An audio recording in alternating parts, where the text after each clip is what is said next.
ಮಹಾನಗರ ಪಾಲಿಕೆ ವತಿಯಿಂದ ಶಿವಪ್ಪನಾಯಕ ವೃತ್ತದಲ್ಲಿ ಘನತ್ಯಾಜ್ಯ ವಸ್ತುಗಳ ನಿಯಮ 2026ರ ಅಡಿಯಲ್ಲಿ ತ್ಯಾಜ್ಯ ವಸ್ತುಗಳನ್ನು ಮೂಲದಲ್ಲಿಯೇ 4 ಪ್ರತ್ಯೇಕ ವಿಭಾಗಗಳಲ್ಲಿ ವಿಂಗಡಿಸುವ ಕುರಿತು ಪ್ರಾತ್ಯಕ್ಷಿತೆಯನ್ನು ನೆರವೇರಿಸಿ ಸಾರ್ವಜನಿಕರಲ್ಲಿ ಜಾಗೃತಿ ಮೂಡಿಸುವ ಕಾರ್ಯಕ್ರಮವನ್ನು ಹಮ್ಮಿಕೊಳ್ಳಲಾಗಿತ್ತು.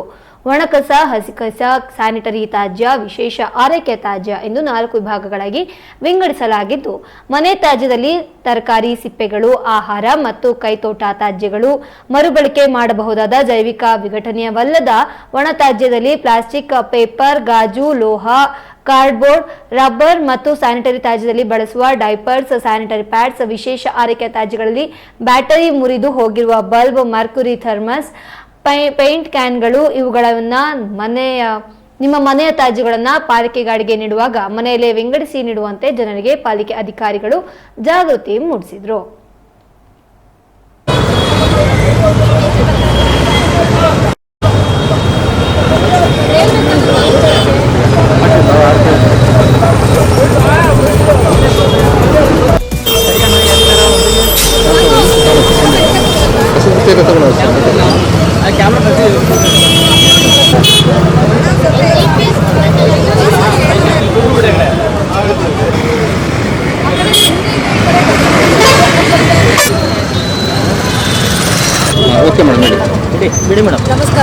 ಘನತ್ಯಾಜ್ಯ ವಸ್ತುಗಳನ್ನು ನಿರ್ವಹಣೆ ಮಾಡೋದು ಅಂದ್ರೆ ಹಸಿ ಕಸ ವಿಂಗಡಿಸಿ ಕೊಡಬೇಕು, ಒಣ ಕಸ ವಿಂಗಡಿಸಿ ಕೊಡಬೇಕು ಅಂತ ಕಾನ್ಸೆಪ್ಟ್ ಇಷ್ಟು ದಿನವರೆಗೂ ಇತ್ತು.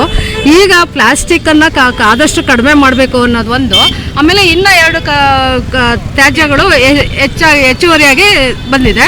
ಅದರಲ್ಲಿ ಯಾವುದು ಅಂತ ಹೇಳಿದ್ರೆ ಸ್ಯಾನಿಟರಿ ಪ್ಯಾಡ್ಸ್ಗಳು ಮತ್ತು ವಿಶೇಷ ಆರೈಕೆ ತ್ಯಾಜ್ಯಗಳು ಅಂತೇಳಿ ಅದು ತ್ಯಾಜ್ಯಗಳನ್ನು ವಿಂಗಡಿಸಿ ಮಾಡಿ ಸಪ್ರೇಟ್ ಕೊಡಬೇಕು ಅಂತ ಇದೆ. ಅದಾದ ನಂತರ ಇನ್ನೊಂದು ಅಪಾಯಕಾರಿ ವಸ್ತುಗಳಂತ ಒಂದು ಇದೆ. ಅದ್ಯಾವುದು ಅಂತ ಹೇಳಿದ್ರೆ ಬ್ಯಾಟ್ರಿಗಳು, ಶೆಲ್ಗಳು, ಪೇಂಟಿಂಗ್ ಡಬ್ಬಗಳು ಮತ್ತು ಮೆಡಿಸಿನ್ಸ್ಗಳು, ಸೂಜಿ ಸಿರಂಜ್ಗಳನ್ನು ಸಪ್ರೇಟಾಗಿ ಕೊಡಬೇಕು ಅಂತ.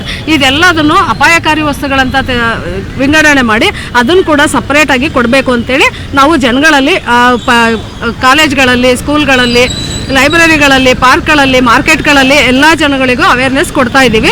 ನಮ್ಮ ಉದ್ದೇಶ ಇಷ್ಟೇ, ಎಲ್ಲರೂ ಜನ ಅರ್ಥ ಇದನ್ನು ತಿಳ್ಕೊಂಡು ಯಾಕೆ ಹೇಳ್ತಾ ಇದ್ದಾರೆ ಅನ್ನೋದನ್ನು ಮನದಟ್ಟು ಮಾಡಿಕೊಂಡು ಇದನ್ನು ವಿಶೇಷವಾಗಿ ಸಪ್ರೇಟ್ ಮಾಡಿ ಕೊಟ್ಟರೆ ಎಲ್ಲರ ಆರೋಗ್ಯದ ಹಿತದೃಷ್ಟಿಯಿಂದ ನಮ್ಮ ಭೂಮಿ, ನೀರು, ನಾವು ಏನೇನು ಪರಿಸರದಿಂದ ಯೂಸ್ ಮಾಡ್ತಾ ಇದ್ದೀವಿ ಇದೆಲ್ಲ ಹಿತದೃಷ್ಟಿಯಿಂದ ಎಲ್ಲರಿಗೂ ಅನುಕೂಲ ಆಗುತ್ತೆ, ನಮ್ಮ ಮುಂದಿನ ಪೀಳಿಗೆಗೆ ಅನುಕೂಲ ಆಗುತ್ತೆ ಅಂತ ಹೇಳ್ಬಿಟ್ಟು ಇದನ್ನು ಎಲ್ಲರಿಗೂ ಅರಿವು ಮೂಡಿಸಬೇಕು ಅಂತ ಈ ಕಾರ್ಯಕ್ರಮನ ಹಮ್ಮಿಕೊಂಡಿದ್ದೀವಿ. ನಮ್ಮ ನಡೆ ಸ್ವಚ್ಛತೆಯ ಕಡೆಗೆ ಅಂತ ನಮ್ಮ ಮೊಬೈಲ್ ಎಜಾಸ್ ಆಗಿ ಬಂದಿರೋದು ಎಲ್ಲ ಈ ಶಿವಮೊಗ್ಗವನ್ನು ಚೆನ್ನಾಗಿ ಸ್ಮಾರ್ಟ್ ಸಿಟಿಯನ್ನಾಗಿ ಮಾಡಬೇಕು ಅಂತ. ಇವಾಗ ಏನು ಮಾಡ್ತಿದ್ವಿ ಅಂದರೆ ಮೊದಲು ಹಸಿ ಕಸ, ಒಣ ಕಸ ಮಾತ್ರ ಮನೆಗೆ ಹೋಗಿ ಡಿವೈಡ್ ಮಾಡ್ತಾ ಇದ್ವಿ.